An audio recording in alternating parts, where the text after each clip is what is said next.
Namaskar, I am Neha Sharma, Assistant Professor Geography in Maheshwari Girls PG College. Students, last class में हमने insulation topic start किया था और आज इसी टॉपिक को हम आगे कंटिन्यू कर रहे हैं. स्टूडेंट्स, लास्ट क्लास में हमने इंसुलेशन का meaning, the distribution of insulation topic cover किया था. आज हम लोग factors affecting the distribution of insulation topic करने वाले हैं.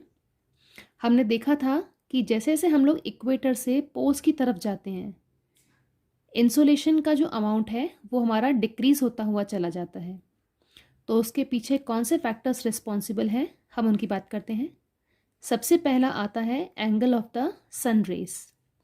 हमने लास्ट टॉपिक में बात की थी कि हमारे इक्वेटर के आसपास में सन की रेस वर्टिकल पड़ती हैं और हमारे पोलर एरियाज़ पे जो हमारे सन की रेस हैं वो हमारी तिरछी पड़ती हैं या ऑब्लिक रेस हमारी पड़ती हैं.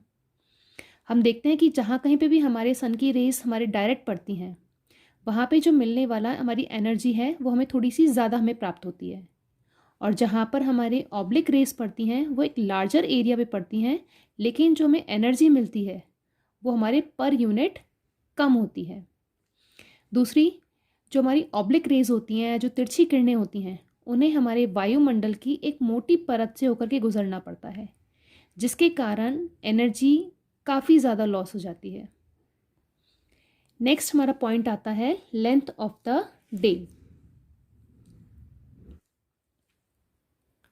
Length of the day vary करती है place to place and season to season.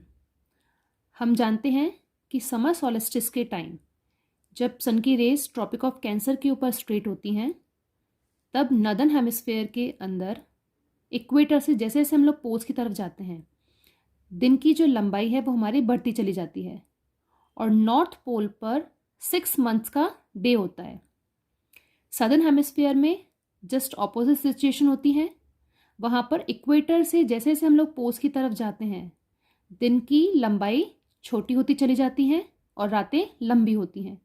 और साउथ पोल पर 6 महीने की रात होती है.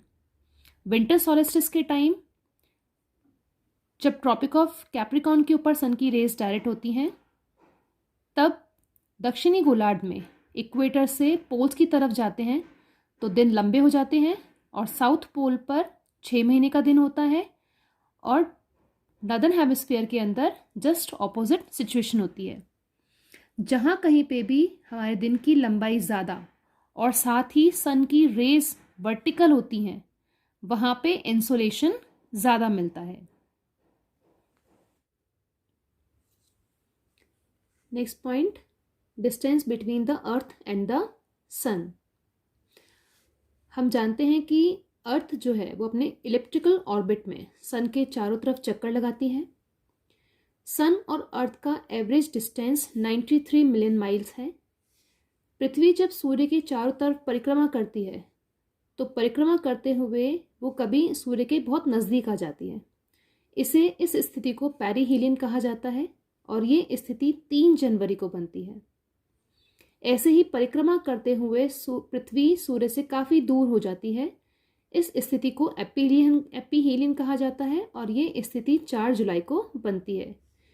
एपीहीलियन के समय पृथ्वी और सूर्य के बीच की दूरी 94.5 मिलियन माइल्स होती है और पेरिहीलियन के समय सन और पृथ्वी के बीच की दूरी 91.5 मिलियन माइल्स होती है.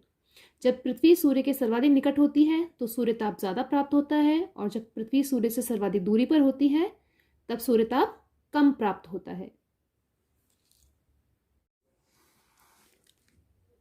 सन स्पॉट्स, सौर कलंक. सन की आउटर सरफेस पर सन स्पॉट्स पाए जाते हैं.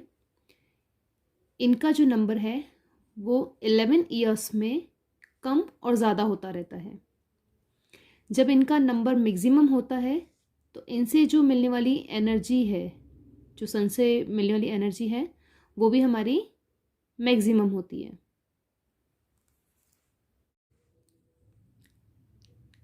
Next point, effect of the atmosphere. Incoming shortwave solar radiation को सरफेस तक पहुंचने के लिए अर्थ की एटमॉस्फेयर से होकर गुजरना पड़ता है, जिसके कारण उसका जो कुछ पार्ट है वो अब्सॉर्ब कर लिया जाता है, कुछ पार्ट रिफ्लेक्ट हो जाता है और कुछ पार्ट हमारा स्कैटर्ड हो जाता है। आई होप स्टूडेंट्स आप लोगों को टॉपिक समझ आया होगा। न्यू टॉपिक नेक्स्ट क्लास से स्टार्ट करेंगे। Thank you.